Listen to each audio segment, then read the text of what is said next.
मित्रों, महाकाल दरबार चैनल में आप सभी का स्वागत है। मित्रों, आज हम लोग जानेंगे भगवान के सामने रोने से क्या होता है। मित्रों, भगवान के सामने वही व्यक्ति रोता है जिसको भगवान पर पूर्ण विश्वास होता है, उसके साथ अच्छा होता है, तब भी वह रोता है। खुशी के आंसू जिसे कहते हैं।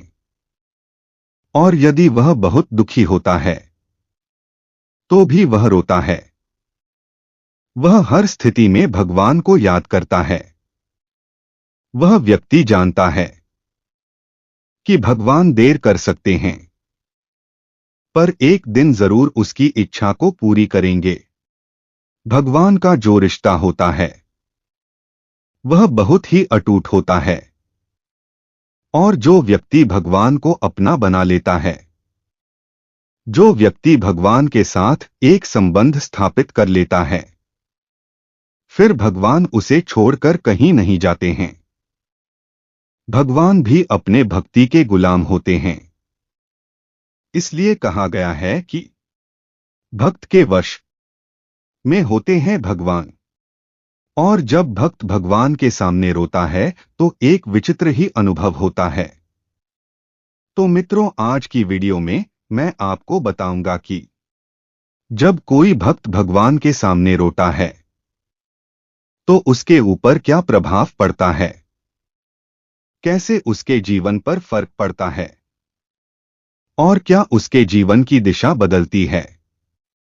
मित्रों, अगर आप भी हनुमान जी के सच्चे सेवक तो कमेंट बॉक्स में जय श्री राम जय हनुमान अवश्य लिखे। और पहली बार चैनल पर हो तो चैनल को सब्सक्राइब कर दीजिए ताकि आप हमारे साथ जुड़ सकें। मित्रों, जो व्यक्ति भगवान के सामने रोता है उसका भाग्य बदल जाता है। उस पर भगवान की कृपा होने लगती है। उस व्यक्ति के साथ चाहे कुछ अच्छा ना भी हो तो भी उसका भगवान पर पूर्ण भरोसा होता है कि भगवान ही उसकी सहायता करेंगे।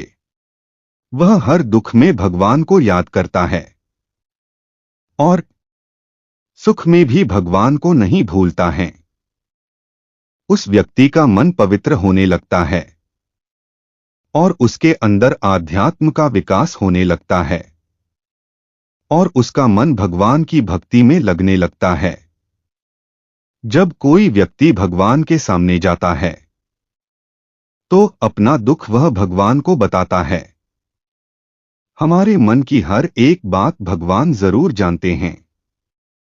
वह अंतर्यामी है, उनसे कुछ नहीं छुपता है।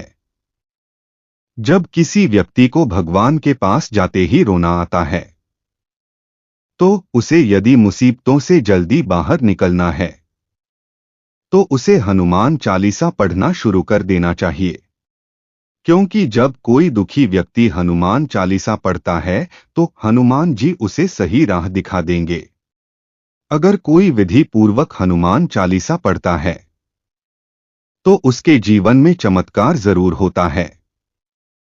आप भगवान की स्तुति करें, वह आपके जीवन के बड़े से बड़े संकट को दूर कर देंगे। हनुमान जी के सामने रोना चाहिए या नहीं? सनातन धर्म को मानने वाले प्रत्येक व्यक्ति का अंतिम लक्ष्य मोक्ष की प्राप्ति होता है। हर व्यक्ति चाहता है कि वह जीवित अवस्था में सारे सुख भोगे और मृत्यु के बाद उसे मोक्ष की प्राप्ति हो जाए और भौतिक सुख प्राप्त करने के लिए भगवान से प्रार्थना करना प्रारंभ कर देता है। वह चाहता है कि उसे दुनिया की सारी खुशियां मिल जाएं। पर हर व्यक्ति को इस बात पर गौर करना चाहिए कि भगवान का यह फर्ज होता है कि अपने भक्त का पेट भर जाए। उनका यह फर्ज नहीं है कि वह आपकी हर इच्छा पूरी करें। आपको यदि अपनी ढेर सारी इच्छाओं को पूरा करना है तो उसके अनुसार मेहनत भी करनी पड़ेगी। भगवान ने भी इस धरती पर जन्म लिया है और अनेक संघर्ष किए हैं।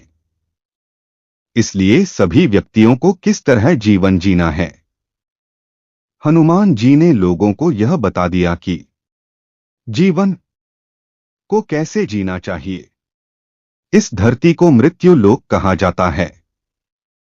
मृत्यु लोक पृथ्वी को इसलिए कहा गया है कि व्यक्ति यहां पर अलग अलग योनियों में जन्म लेता है और मरता रहता है, और 84 लाख योनि होती हैं, जिसमें से मनुष्य का जन्म बहुत मुश्किलों के बाद, बहुत सी योनियों में भटकने के बाद मिलता है। खाना खाना, बच्चे पैदा करना तो जानवर भी करते हैं, पर मनुष्य का जन्म बहुत से महत्वपूर्ण उपदेशों के लिए होता है। इस धरती पर हम मौज मस्ती करने के लिए नहीं पैदा हुए हैं। इस धरती पर व्यक्ति अपने अच्छे बुरे कर्मों के फल को भोगने के लिए जन्म लेता है, और जो व्यक्ति अच्छे कर्म करता है और नेकी और भलाई का काम करता है और भगवान की भक्ति सच्चे मन से करता है, तो उसे भगवान की प्राप्ति होती है। जो व्यक्ति दूसरों को कोई हानि नहीं पहुंचाता है, अपनी मेहनत से कमाए धन से अपना और उसके परिवार को पालता है, और इंसान से लेकर किसी भी जीव को हानि नहीं पहुंचाता है, उस व्यक्ति को भगवान की प्राप्ति होती है। इसका मतलब यह नहीं है कि आप पर कोई हमला कर रहे हैं और आप चुपचाप सहन कर ले।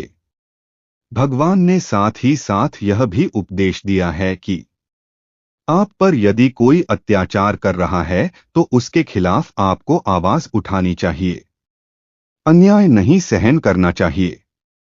भगवान कृष्ण ने अर्जुन को युद्ध करने के लिए उपदेश दिया था कि कायर व्यक्ति की तरह जीवन नहीं जीना चाहिए। यदि अपने साथ कुछ गलत हो रहा है तो उसको सहन करना कायरता होगी। जो ईमानदारी पूर्ण जीवन जीता है, इस तरह के व्यक्ति पर भगवान की विशेष कृपा होने लगती है। बिना मांगे ही उसके सारे दुख कम होने लगते हैं। उसकी धीरे धीरे सारी परेशानियां कम होने लगती हैं। वह अपने मन में सदैव अपने इष्ट देव का ध्यान करने लगता है, और उसे लगता है कि भगवान मेरे साथ है। उसके साथ बुरा होता है तो भी वह भगवान की इच्छा समझता है, और अच्छा होता है तो भी वह भगवान की कृपा समझता है। ऐसे व्यक्ति को संसार के सभी लोगों का मन पढ़ने की शक्ति प्राप्त हो जाती है। वह सही और गलत लोगों को आसानी से पहचान जाता है, और उसका स्वभाव दूसरे लोगों की तुलना में बहुत ही अलग होता है। वह कभी किसी की बुराई नहीं करता है, शांत प्रवृत्ति का और एक साधारण जीवन जीना पसंद करता है। वह भोग विलासिता की ओर आकर्षित नहीं होता है। वह सिर्फ जीवन जीने के लिए भगवान से इतना मांगता है कि उसका परिवार खुश रह सके। वह गलत तरीके से धन नहीं कमाने की सोचता है। वह ईमानदारी का जीवन जीता है। छल कपट उसके मन में नहीं रहता है। प्रत्येक व्यक्ति अपने इष्ट देव से प्रार्थना जरूर करता है, और जब वह भगवान के मंदिर में जाता है या फिर भगवान की भक्ति करता है तो उसके मन में बहुत से अच्छे बुरे विचार आते हैं, और वह अपने दुखों को याद करके अपने आंसुओं को रोक नहीं पाता है। वह भगवान के सामने रोने लगता है, और यह संकेत बहुत ही शुभ होता है। जब आप एक भगवान से बना लेते हैं, भगवान आपको स्वयं मिल जाते हैं, और वह तो भाव के भूखे होते हैं। वह कुछ नहीं देखते हैं, धर्म जाति कुछ नहीं देखते हैं। वह तो सिर्फ यह देखते हैं कि यह जो बच्चा है, यह मुझे किस रूप में पाना चाहता है। मीरा ने भगवान श्री कृष्ण से शादी नहीं करी थी, पर पति रूप में माना था, एक संबंध स्थापित किया था।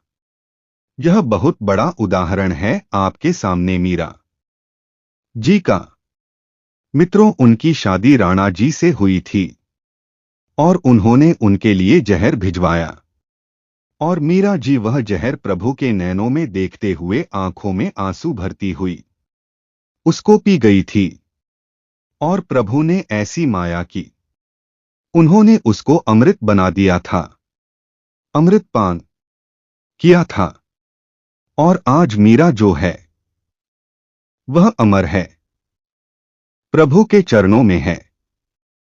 तो जरूरी नहीं है कि आप माता का पिता का रिश्ता बनाएं।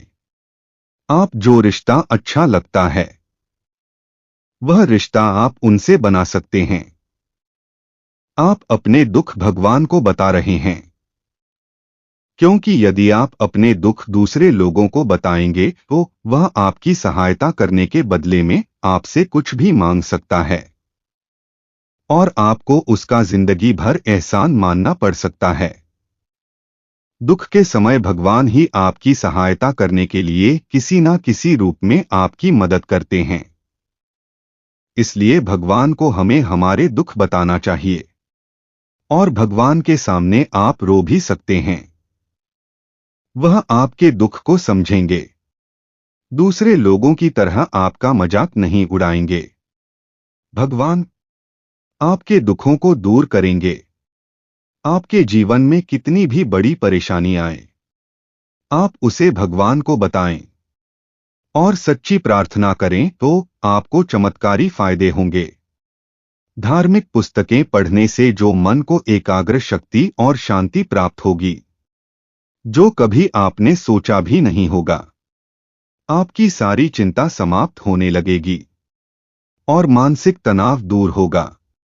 इस दुनिया में अच्छे बुरे सभी तरह के लोग होते हैं और जब आपके अच्छे दिन आने वाले होते हैं तब आपको अच्छे मित्रों की भी प्राप्ति होती है। मित्रों, यदि जानकारी अच्छी लगी हो तो लाइक करें, कमेंट करें और चैनल को सब्सक्राइब करना ना भूलें। जय श्री राम। हर हर महादेव।